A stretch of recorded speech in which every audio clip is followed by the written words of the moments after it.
There are so many elements to putting on any sort of show, whether it's small or large in scale, part of a company, a project. The amount of like behind the scenes stuff that as dancers we don't get to see all the time. As we walk in, we do our class, we get on stage, we go home, and that's it. But the tech crew, the artistic leadership, they've been there probably for about 6 to 7 hours before you even showed up. There's so much more that goes into our profession than just us. It is truly a community. I'm Caitlin, a former professional ballerina turned dance educator and career mentor, and this is the Brainy Ballerina podcast. I am here for the aspiring professional ballerina who wants to learn what it really takes to build a smart and sustainable career in the dance industry. I'm peeling back the curtain of the professional dance world with open and honest conversations about the realities of becoming a professional dancer. Come along to gain the knowledge and inspiration you need to succeed in a dance career on your terms. Hello and welcome to the Brainy Ballerina podcast. I'm your host, Caitlin Sloan, and I am joined today by Shannon Quirk. Shannon has been a company artist with Madison Ballet for 15 years. She's also a co-leader of the summer project Dance at Delafield and the newly formed North Star Dance Theater, a summer dance company committed to creating meaningful performance opportunities for dancers while fostering artistic collaboration and the development of new work. And we're going to talk all about that new project today. But first, Shannon, can you tell us, why did you take your very first dance class? Hi, Caitlin. It's so nice being with you today. I took my first dance class when I was about 3, so many moons ago. I couldn't tell you why, besides the fact that my mother was a special education teacher and her aide, her mom was a ballet teacher. So once she found out she was having a girl and prompted her to put me in ballet, and it stuck. There's been no break since. So I just fell in love with it and didn't want to stop.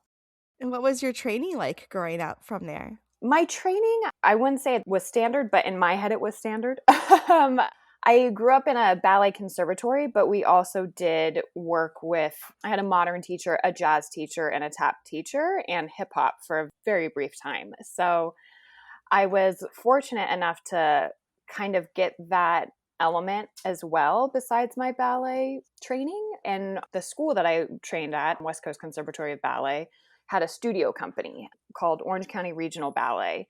And it was a small studio company that would rehearse, now that I know, like a company. We would learn new work and we would perform it, and we were part of Regional Dance America. So we would work throughout the year, have an adjudication process, perform pieces that we had been working on. One was selected. We would go to a festival and then perform with other kind of studio companies throughout the area. And I loved it. It was rigorous, but I loved being in the studio. I was in the studio 6 days a week, and it was amazing. And then how did you decide to go to college for dance? You got your BFA in dance performance from UCI. So what was that decision like for you? That decision, I would say, was pretty easy looking back. I would say a lot of people have the impression that sometimes ballet dancers or dancers in general just go straight from their training into a company or an apprenticeship or a studio company. I was not ready for that whatsoever, I would say, mentally and emotionally, to handle life as a professional dancer.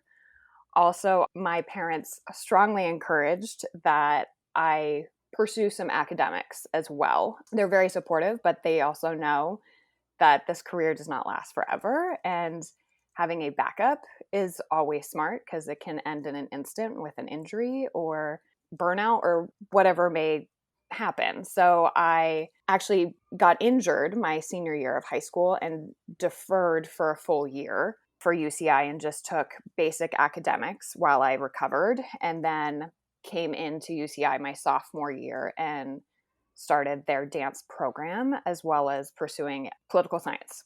So I did a double kind of duty, and for me, it was probably the best choice that I could have made for myself. At the time, I would say that wasn't very common for my generation to go to school, and I'm very happy I did, because it opened my eyes to a lot of different things, especially in terms of the career, but also just growing for myself personally, the job is hard, and I wouldn't say I was the person I am today, and I needed that extra time to kind of just gather myself before entering the profession.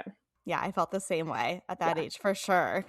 How do you feel like your experience at UCI prepared you for the professional dance career track? Like beyond just the time it, gave you to sort of mature a little bit, how else did it help you prepare for this next path? The wonderful thing about it was, I would say most training, depending on how it's structured, whether you're at like a academy or a small studio in your local town, I would say that it is like we focus on our technique classes and we do this. Sometimes there are very little performance opportunities. At UCI, we obviously had technique classes and we had repertory classes, which also is a huge part of what we learn in the profession, but you auditioned to be part of every show that was being produced. So you went through an audition process for master's candidates to be selected in their new works. You went through an audition process to be selected in faculty works, whether it's reset material or original works that they were created. So you were practicing auditioning at least 4 to 5 times a year within a cohort, I would say, that you were growing with. I would say it is competitive, but you were in a safer space to do so. Beyond just that, because you are auditioning quite a bit throughout your entire professional career, whether it's to get the job or even when people come in, you're always being looked at. It allowed me the opportunity to play and explore things in a safer spot that maybe I wasn't comfortable with, so I could take those chances.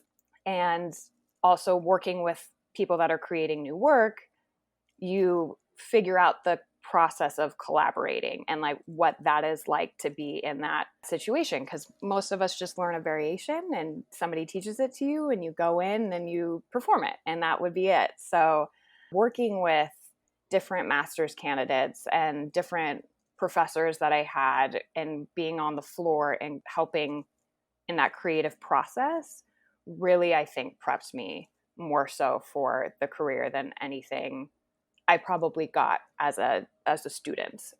I was lucky to work with some incredible people during my time, like Jody Gates and Donald McHale and all these wonderful people that had these extensive reps that they taught us, but also would create. So we got the best of both worlds, which I feel is quite important nowadays in the profession. Mm-hmm. And then what was your transition like from college student to professional? How did that audition season go out of your senior year? Ooh, I will tell you, I'll probably say to anybody that is auditioning, that jump is hard. It doesn't matter if you get the job or if you don't get the job, or if you get a traineeship or if you get an apprenticeship, it's incredibly hard. I came into the job market when the world was in a bit of a recession and jobs were very, very scarce. I didn't walk away with a company contract right away. So I kind of had to patchwork some stuff of doing like a nutcracker guesting here and there, or work with like a small company up in LA for a little bit. And that's kind of how my professional career started, was working with a very small company in Pasadena through the fall. And then I came out to Madison as a guest for Nutcracker and then went back to Pasadena to do a spring show, as well as auditioning during all of this time to try to get a full company contract. And then got a phone call in the spring of like 2012 to ask if I wanted to come back full time for Madison Ballet, since that's when they were starting the full time company rather than just pick up artists. So it wasn't easy. It was definitely, there's lots of questioning, lots of doubt, lots of rejection, but the more you do it, the easier it gets. It's like never easy emotionally, but the process became, it almost was like doing a daily ballet class, because that's what it is. It's a daily ballet class. And now that I'm older, I would say it's also an audition process for you as a student, as a professional dancer that is thinking about wanting to change companies. You also want to know what you may be walking into and seeing if you like the people at the front of the room or how they operate, or if you feel like they would provide what you would want. Sometimes it's easier said than done because you only have a very limited amount of places that may be interested, but it's all part of the learning process. I continued auditioning for quite a few years, even after I had a company contract, just to see where you are and see if you still actually want to be where you're at. That jump is never easy. I was fortunate I never had to go through a trainee or a second company or a studio company. I lucked out in that kind of capacity that I kind of walked in and I was a professional, which is rare. And I'm very cognizant of that now because that next jump from apprentice into a company position is incredibly hard. I imagine and I see from being in the studio all the time now. Yeah, I do. I always tell dancers that because we can get so wrapped up in, do they like me? Do they want me? And you forget to ask, do I like this company? Do I Right. want this company? And like Right. you said, you don't always have a lot of choices, but you do have choice in your Mm-hmm. career. And so be Yeah. really aware of that is super important. Were there any big learning curves that you found going from college? I mean, I know you mentioned you were doing so much rep, you were performing a lot, doing new creations. So you were sort of in that process, but what was it like now being in the room and being like, I'm a professional, I'm getting paid, this is my job? The pressure, it's your job. This isn't just for fun. And I really would love to do it as a job. I was lucky that there was so few of us and we were all roughly same age bracket. We were all kind of growing together as well as growing with this company. So it felt like you were part of something that I don't want to say was on the ground floor, but there is a level of building that happened. There was pressure because it's your job and it's getting used to a new way of moving. I was trained very classically. I worked on some neoclassical stuff and contemporary ballet and Forsyth work when I was in college and thought I wanted to go completely contemporary ballet when I was in college. And then I came here, and at the time it was highly neoclassical. So I had to shift my entire mindset of, oh, this is what my boss wants. They want me to move in this realm. So I have to adjust to those sorts of wants and qualities that they are expecting out of their dancers, which is no easy feat, especially if you're used to a specific way of moving. So I kind of had to shift into a neoclassical feeling, which thankfully I think for my body it felt like water, which is funny because I never was trained that way. I loved it. I loved moving that way. I'm rather tall and I was forced to move fast. It just gave more dimension to my dancing that I wasn't able to explore totally as I was training. Those first years at Madison Ballet, I look back very fondly. They were hard. My first day of work, I learned a male variation or started helping create a male variation, which you're like, what am I doing? But you're doing what you love. There's nothing else like that. I would rather be learning a male variation than maybe sitting at a computer all day. So you put things into perspective, but it definitely was a beautiful, beautiful thing. And we were able to build together, which was nice because it didn't feel, I would say, highly competitive because it was such a small group. Like we were all in it together. It kind of was like this little family. I enjoyed it. And it was probably the perfect segue for me in terms of my career because it wasn't being launched into a 45-person company and you're lost in the mix. Because there is a big transition to figuring out you have to hold yourself accountable, which is sometimes the hardest lesson to learn, I would say, as a student in the professional, is that you are now in charge of your own stuff. Nobody's going to hound you all the time about like rotate your legs or do this or go over your choreography or take the time to go over your choreography. There's a lot of extra homework as a professional that you have to start incorporating. So I was in a space where we could learn that all together. And you've been with Madison Ballet for 15 years and you've been through all this transition in the company and you've had 3 different artistic directors. How has the company changed and how do you feel like you keep finding your place as it progresses? It has. It's changed a bunch. The size, first and foremost, easiest way to answer that would be like the size of the company has increased tremendously. I don't know how many we're at this upcoming season, but we started with 4 full-time members. So you're just dancing around with 4 people Monday through Friday, and then you would get guest artists to come in closer to shows. Versus now, I think, I don't know, last year we were at least at 18 full-time in the room, not including trainees, or it's like size just is easy. Obviously, with every new boss, there is a new artistic vision and direction that they want to lead the company. And that is something for me that's engaging. I worked with my first boss from 2011 to 2018, and I was able to grow and learn what being a professional dancer was, and then also being like a leading artist during that time, and kind of gave me the blueprint. The next kind of iteration of that was finessing what those qualities meant.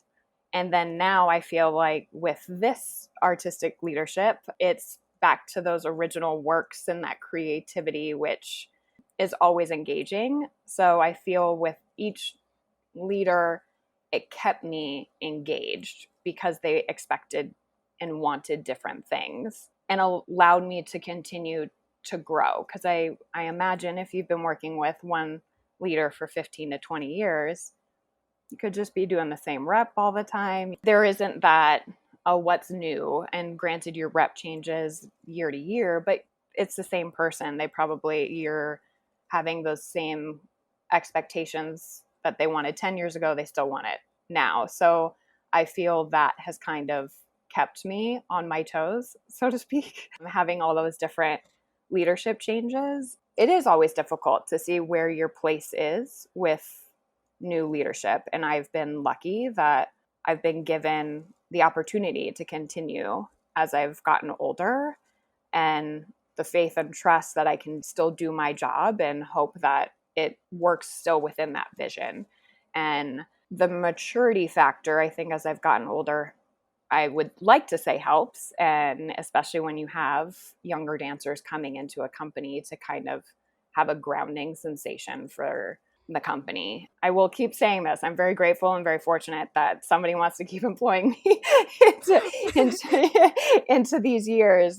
But you keep saying that you're so lucky, but it's not luck, Shannon. It's someone who knows you personally. It's you. It's your work ethic. It's your dancing. Like, it's not just luck. I have put in like a lot of time and effort, and I have put in the work, I will say.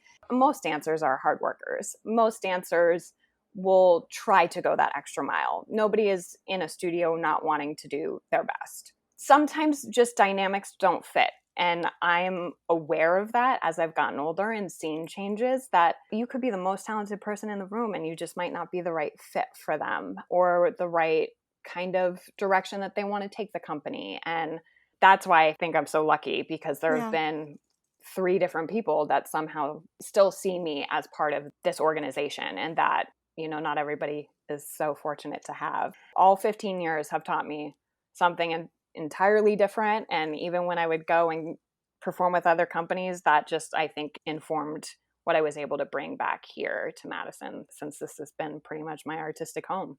Let's pause this episode so I can tell you about one of my all-time favorite dancewear brands, M-Seam Apparel. Founded by former Joffrey Ballet dancer Jacqueline Mosicki, M-Seam Apparel is designed to make you feel confident, comfortable, and elegant every time you step on the dance floor. For nearly a decade, M-Seam Apparel has been a trusted partner to the dance community, providing high-quality and truly unique dancewear. Whether you're searching for a striking new leotard, the perfect flowy skirt, comfortable leggings for rehearsal, or a custom-made costume, M-Seam has got you covered with designs for all genders. And because you're a listener of the Brainy Ballerina podcast, M-Seam Apparel is offering an exclusive discount. Use code BRAINY25 at checkout for 25% off all items. That's BRAINY25 for 25% off everything at mseamapparel.com. Head to the show notes and tap the link to give your wardrobe a refresh today. And what do you see your role as an older dancer and seeing new dancers come in each year, fresh out of college or high school or whatever program they've been in? Like, what do you see as your responsibility to the next generation?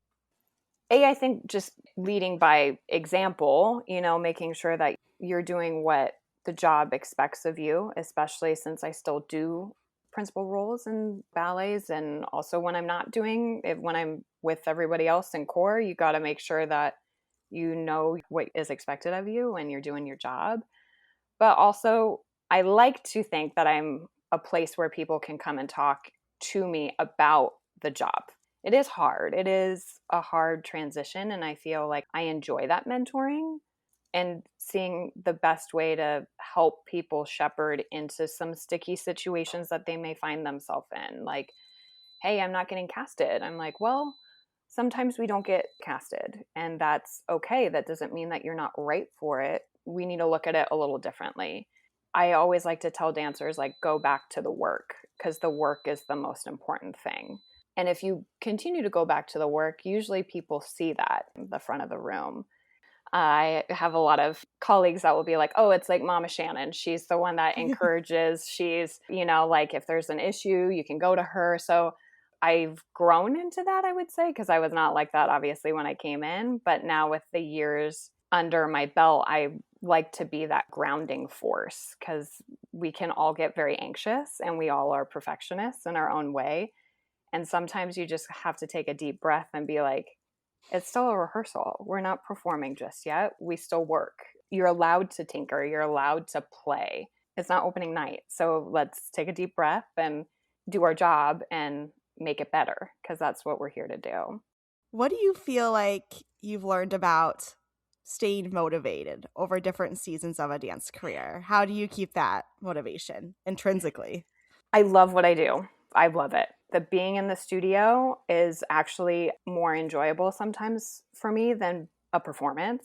I think most people would be like, what are you talking about? A majority of your career is spent in a studio. If you're lucky, you get 2 performance runs. Nutcracker, you're probably performing the most. You don't get a ton of stage time, especially I would say in American companies, unless you're maybe with a very large company. So I love being in the studio. I don't necessarily love doing tendus and dégagés and grand allegro every single day, but I love being in the studio and I love working and I love rehearsal. If you ask any of my colleagues or any of my partners that I have worked with, they would be like, she loves rehearsing because it's the time to play and it's the time to work and try new things and see what is possible versus like a performance. It's final. It's one shot and it's over. It's very fleeting. And so I would say over the course of the 15 years, that love of being in the studio has only grown more because I was able to now, especially working with 3 different bosses, what they expect in the studio is all entirely different. And so that from myself as an artist, it allows me to play with more colors that sometimes you don't always get. I got to work on all of my balancing, and then I got to work on this a little more balancing, and then let's throw in some arpino, and then let's now go back to creating new work. And you get to kind of play with all the things that you would want to as an artist. And that I think has been how I've been able to stay motivated, even if it's been stressful because you're changing bosses. But each of them have wanted something a little different, which has allowed for more exploration in the studio. And that exploration is my motivation. Even now, however many years after doing this, I love it. It might be hard to get there some days. Once you're in there, it's a ton of fun to be in there and to be working. And what we do is so cool. It's really incredible that you want to savor every single moment that you get it. What are some strengths that you think you have now as a dancer that maybe you didn't have when you were 22 years old and starting out? Perspective. Perspective. Big time perspective. I'm able to manage things a lot better. It's funny, there was a master's student that I would work with quite a bit who used to dance for Houston Ballet, and he would always tell me when I was in college to mark. And I was like, what are you talking about? Like, you just have to go. You have to like go 150%, like all the time. Now, as I'm older, I'm like, oh, sometimes less is more. Not all the time, not in every capacity, but sometimes less is more. Sometimes 150 is not what is required of you, especially if you are one of those people that goes all out all the time. Sometimes you need to do the 50 or your 50. What is your 50%? And that's not by 50% of energy. It's just trying to play with all the different qualities that a dancer has. So I would say perspective is one big time. Managing the career is another. I had no clue what I was signing up for.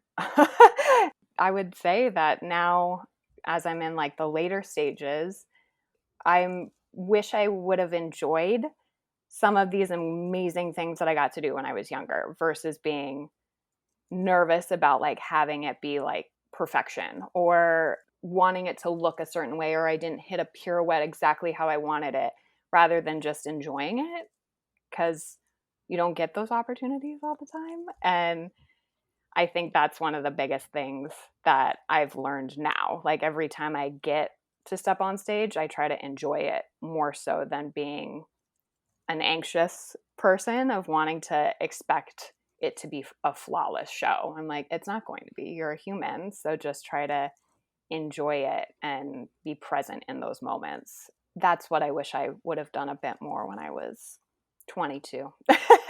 Yeah. And what you realize is when you can do that, then things actually tend to go better. They go so much better and the audience connects with you more. Like there's so many attributes that kind of allow, if you're enjoying what you're doing, usually somebody will connect to that. And I wish I just would have had somebody telling me that a bit more when I was in those earlier stages doing some bigger roles. That would have probably been a little bit more helpful, because I think it was more of like, oh my gosh, rather than like, oh my gosh, this is amazing. Let's go and do this.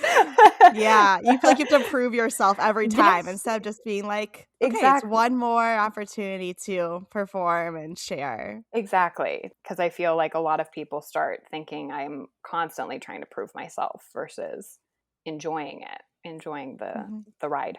Are there any really meaningful performances or roles that you danced in your career that you think back on? Oh, yeah. This is like, I always say, people are like, what has been a favorite thing? And I'm like, oh, it's like picking a favorite kid, I guess. They all inform me for sure as an artist, but I would say there's like a few meaningful roles and shows that I've gotten to do that I look back on and I'm like, oh wow, that's pretty incredible that I got to do these things.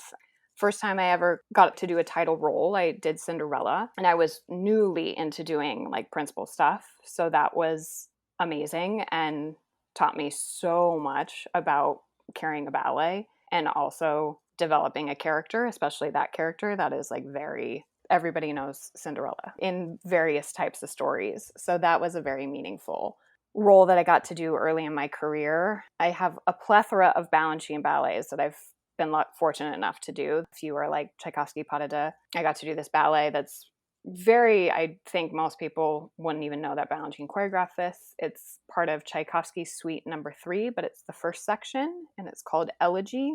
And it's barefoot and your hair is down and it's like very dramatic and not many companies do it. So I felt very honored that we got to do it. Rubies was another one that was, I never thought I would do when I got to do that one. Serenade, because it's Serenade. Later in my career, I kind of put it out of my brain that I would never probably touch the classical rep ever again, and I would probably never really touch Giselle, the ballet Giselle, but I always wanted to do Myrta when I was growing up, especially as I became a taller dancer. I was like, oh, Myrta would be so great to do, and I just kind of wrote it off that I would never do it. And I was fortunate enough that that came into my life later, and so that was a very meaningful one. And I'm glad that it happened when I was later in my career, because I think it added what it probably needed to step into a role like that. And then I would just say in general, a lot of the moments on stage that I value a lot is all the connections that I've made with, whether it's partners that I got to work with a long time or the group of people that's surrounding me. So those sorts of things are what I like hold very dear to me. And then I guess my last big one would have been doing Christopher Wheeldon's The Spitter Earth. That story was kind of a wild one of getting thrown into it. So Well, tell us. I was at Ballet Tucson, and the repetitor was working with the original cast and I was the understudy cast, and it was a tech rehearsal.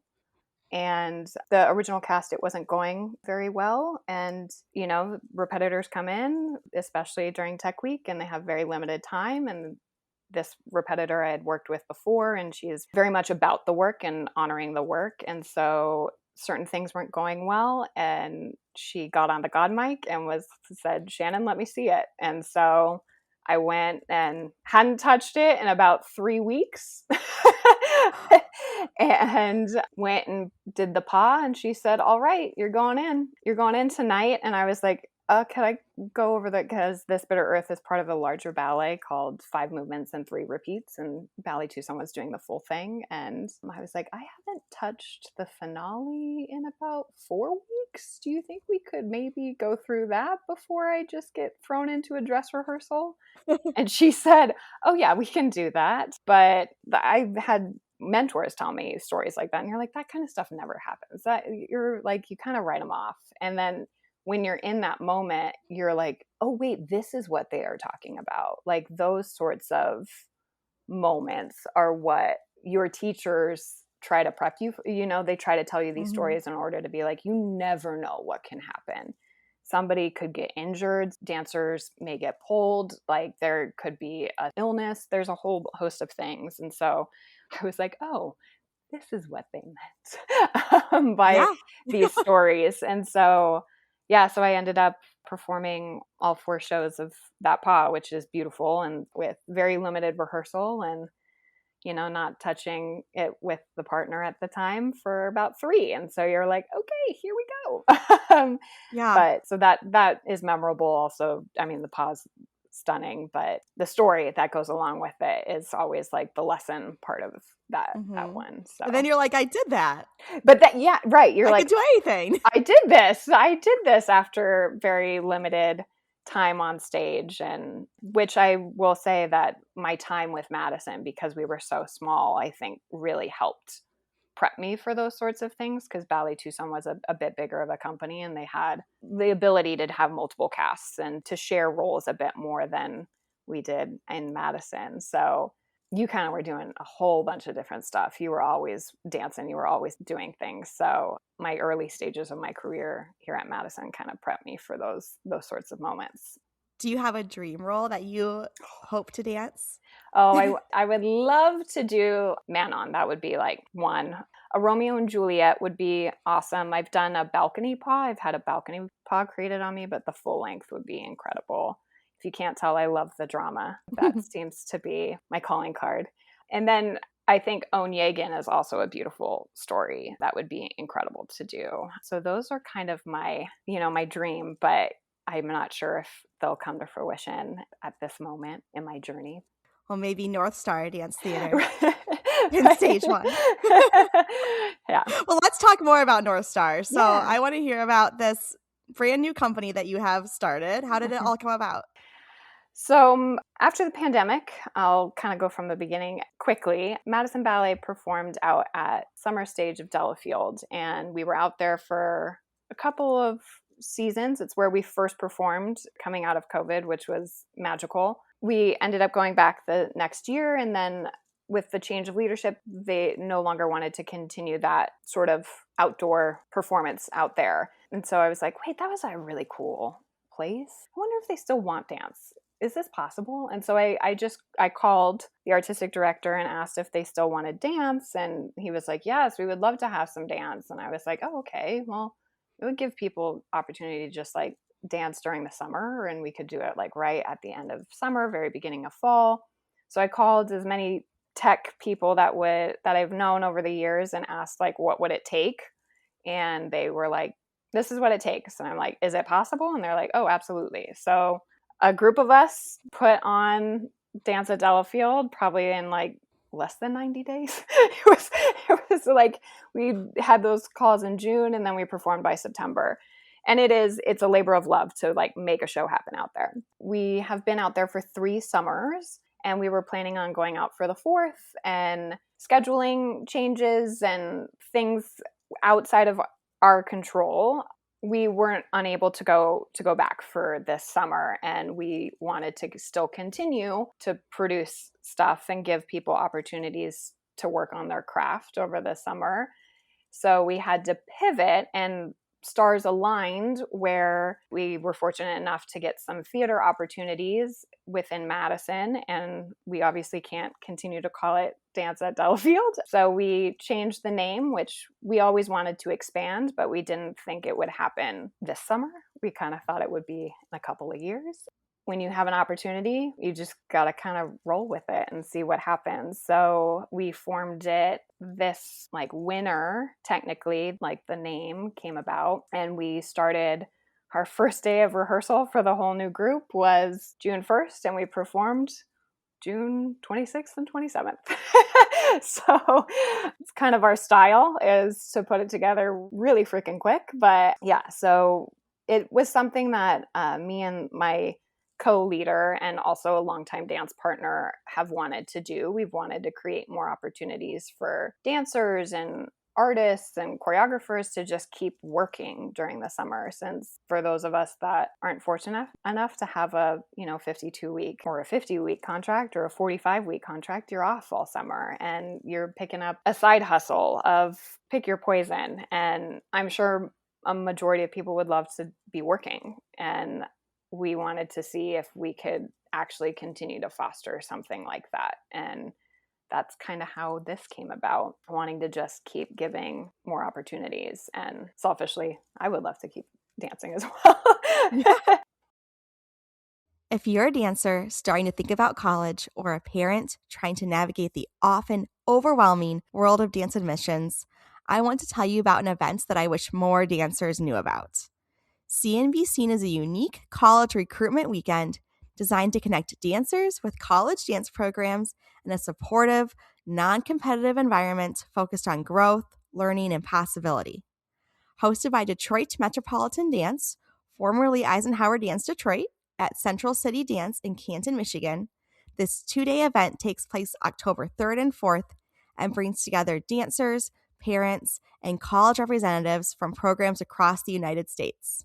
Unlike a traditional audition setting, CNBC gives you multiple opportunities to engage with schools through college fair-style booths, master classes taught by college faculty, panel discussions, and workshops. In addition to these classes and workshops, dancers can audition and receive valuable feedback while being considered for admissions, scholarships, and other opportunities. And the programming goes beyond auditions, too.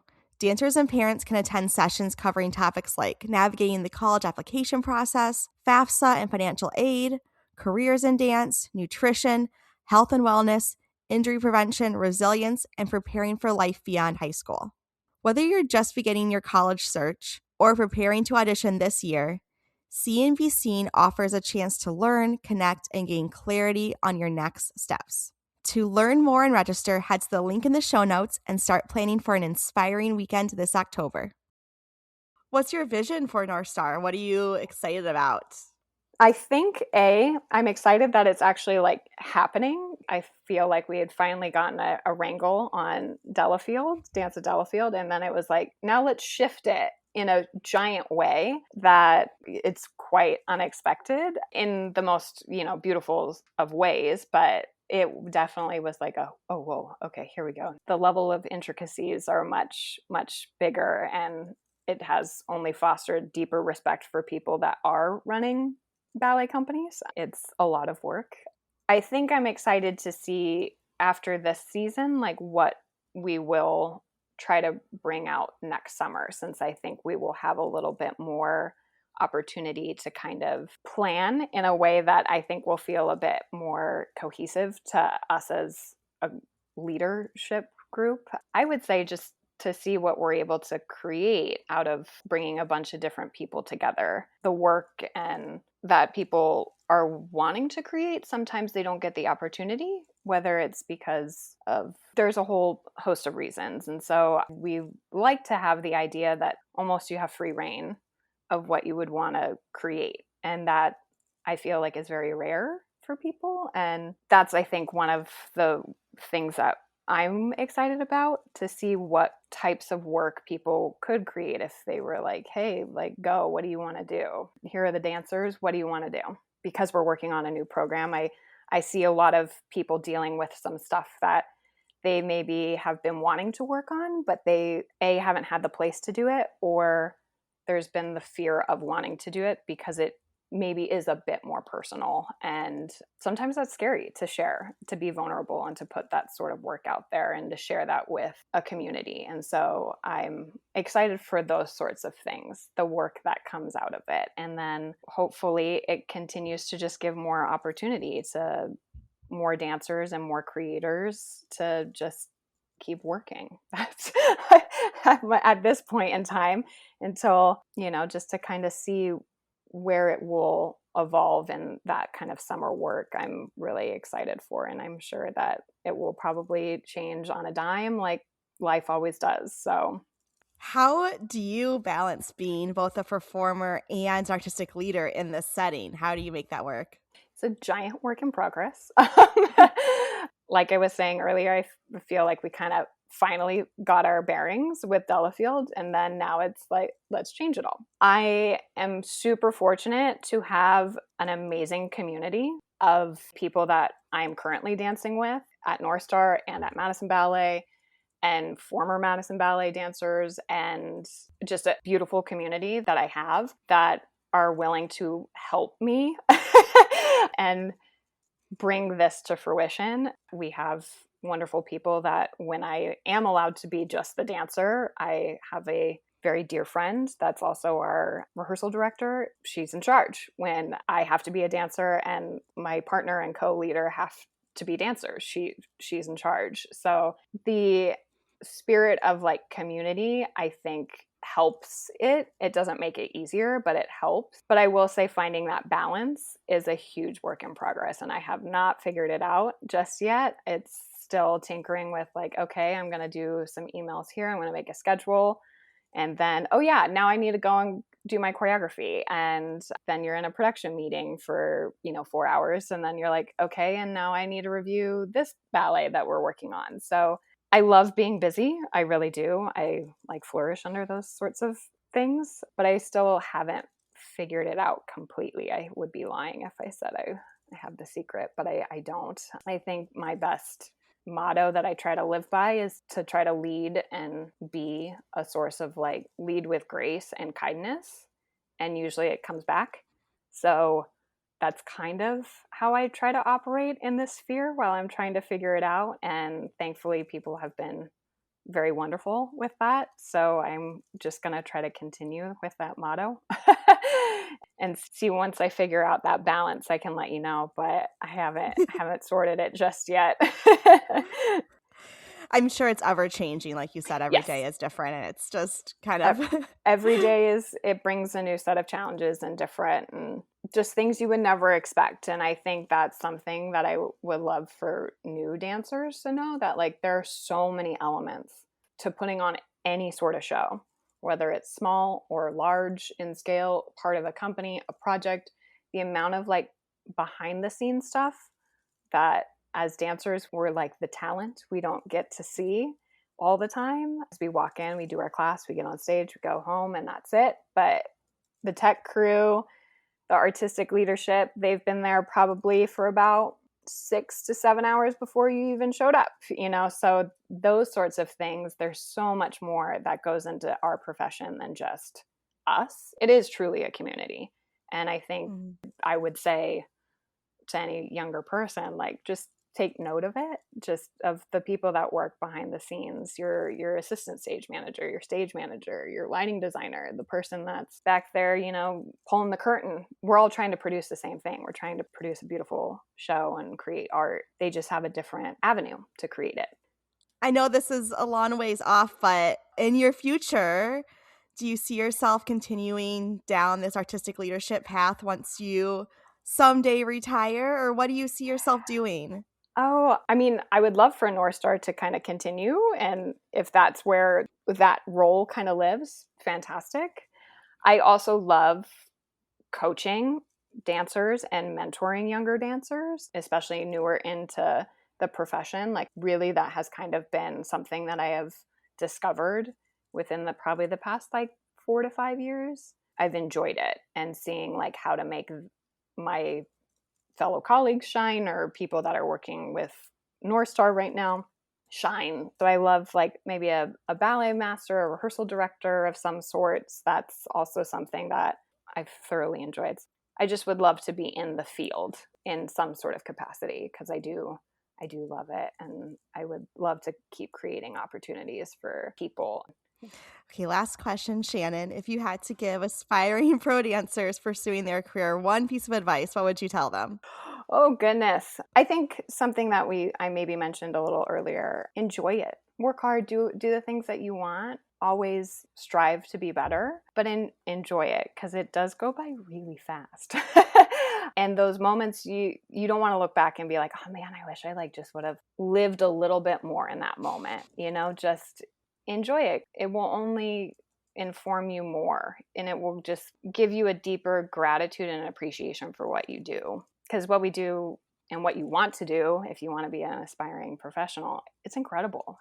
Be present in what you have now, because it is just as beautiful as whatever that next thing may come. Yep. Shannon, this has been so nice to chat with you today. If anyone listening wants to learn more about you or North Star Dance Theater, where can we find you? When are your performances? Give us all the details.